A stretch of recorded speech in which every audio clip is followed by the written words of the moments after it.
Selamat pagi nak, sebelum kita memulai pembelajaran kita, marilah kita berdoa sesuai agama dan kepercayaan kita masing-masing. Doa dimulai. Doa selesai. Amin. Hari ini kita akan memulai pembelajaran kita mengenai hukum Kirchhoff pertama, di mana bunyi hukum Kirchhoff pertama itu adalah jumlah arus masuk sama dengan jumlah arus keluar. Jumlah kuat arus yang masuk sama dengan jumlah kuat arus yang keluar, di mana kuat arus yang masuk sama dengan kuat arus yang keluar itu berada pada sebuah titik. Contohnya gini, sebuah titik kan kita gambar ini ada arus, kawat arus ke sebuah titik kita gambar, terus ada lagi arusnya lagi melalui kawat ya nak. Nah jadi ini pertama itu ini adalah I pertama, terus ini titiknya, titik kawatnya, dan ini adalah I ketiga, ini I kedua. Oke. Katanya kan tadi bunyi hukum Kirchhoff pertama itu adalah jumlah kuat arus yang masuk sama dengan jumlah kuat arus yang keluar. Jadi kalau misalnya kita rumuskan, ini jadinya yang masuk, ini yang masuk I1 sama dengan I2 ditambah I3.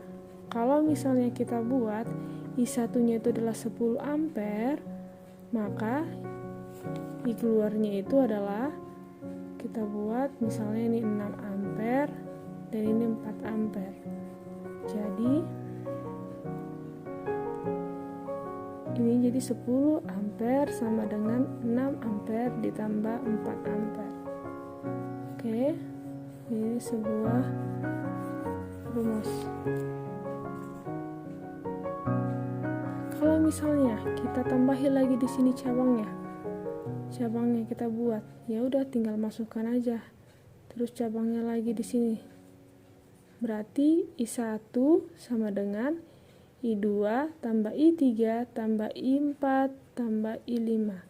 Intinya hukum Kirchhoff pertama itu adalah jumlah kuat arus yang masuk sama dengan jumlah kuat arus yang keluar. Oke. Nah, untuk hukum Kirchhoff kedua itu bisa dirumuskan dengan tegangan jepit, di mana tegangan jepit itu adalah tegangan antar dua titik VAB ya, di mana rumusnya adalah sigma epsilon ditambah sigma kali I kali R, di mana VAB-nya itu adalah tegangan atau beda potensial, terus itu jumlah epsilonnya itu jumlah tegangannya itu lebih dari 1. Jika baterainya lebih dari 1, otomatis menggunakan bunyi hukum Kirchhoff kedua ya. I-nya itu adalah kuat arus, R-nya itu adalah hambatan. Beda dengan kalau kita menggunakan satu baterai, maka yang digunakan itu rumusnya itu I sama dengan V per R. Tapi jika baterainya itu diketahui 2, tegangannya itu 2 atau baterainya itu 2, maka menggunakan bunyi hukum Kirchhoff kedua. Nah, sebagai contoh untuk hukum Kirchhoff kedua ini, yang pertama ini ada sebuah arus dari A ke B ya kan, A ke B. Otomatis kita cari dulu dia A ke B ya kan, A ke B. Nah, di sini arusnya itu 2 ampere, terus itu ada satu hambatannya 1 ohm dan ada 4 ohm. Nah, di sini ada 2 tegangan ya kan, 2 tegangan, berarti dia itu menggunakan bunyi hukum Kirchhoff kedua ya kan. Dan di sini juga kalau dia panjang berarti dia positif, kalau dia pendek itu negatif. Dan di sini negatif baru positif.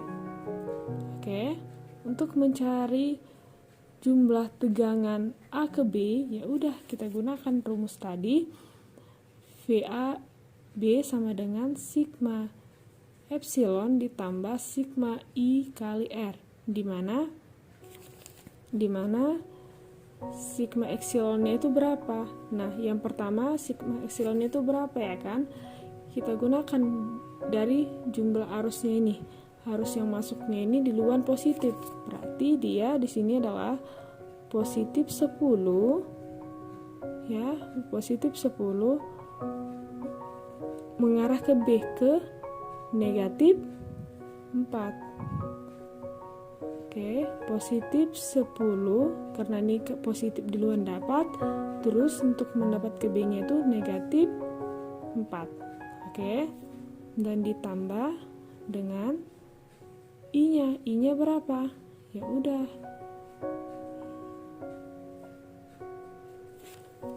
Nah, I-nya berapa? I-nya di sini adalah 2 ampere. Ya, kita kalikan 2 dikali, ya kan? 2 dikali R-nya ada berapa? Ada 1 dan 4. Ini kan adalah rangkaian dari rangkaian seri. Berarti 1 ditambah 4. Oke, sama dengan ini sama dengan 6 ditambah 2 dikali 5 sama dengan berapa nih? 6 ditambah 11. 6 ditambah 10 sama dengan 16 volt. Itu ya nak. Karena ini adalah rangkaian seri, maka diserikan 1 ditambah 4. Oke. Karena ini menggunakan 2 tegangan. Nah, di luar yang dicari itu adalah arusnya di luar, arus yang masuknya tadi. Karena yang di luar masuknya adalah positif, maka jawabannya adalah positif 10. Dan setelah itu berjalan lagi ke negatif, di negatif 4. Oke, jadi dikurang 4 sama dengan 10. Positif 10 dikurang 4 sama dengan 6. Paham ya, nak? Nah, yang kedua itu dalam hukum Kirchhoff itu ada loop. Loop itu adalah rangkaian tertutup untuk mencari arus. Dimana kalau di rangkaian loop ini dia berbentuk lingkaran. Ada searah jarum jam dan juga ada berlawanan arah. Ini adalah rumus dari loop, dimana sigma epsilon ditambah sigma I kali R sama dengan 0. Karena dia tertutup makanya hasilnya 0. Contoh soal seperti ini kita contoh soalnya itu adalah untuk mengerjakan loop hanya satu. Gimana kalau 2? Yang pertama 1 dulu. Kita kerjakan loop 1. Ini loop 1. Oke.